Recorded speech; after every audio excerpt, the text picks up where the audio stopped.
Makalipas ang mahigit 3 linggo ng kompetisyon, opisyal lang nagsara ang Paris Olympics 2024.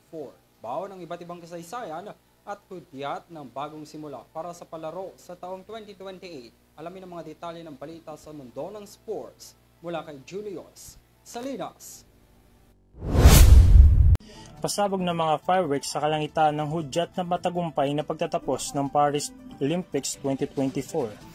Hawak ni French swimmer na si Leon Marchand ang Olympic flame na hudyat ng pagsisimula ng Olympics noong July 22 at siya ring naging hudyat ng opisyal na pagsasara ng palaro nitong ika-12 ng Agosto.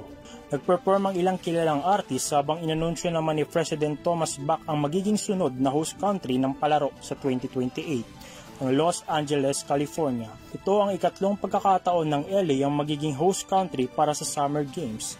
Samantala, kasunod ng pagsasara ng Olympics, nakatakda naman magsimula ang 2024 Paralympics Tournament sa Paris, France sa ika-28 ng Agosto.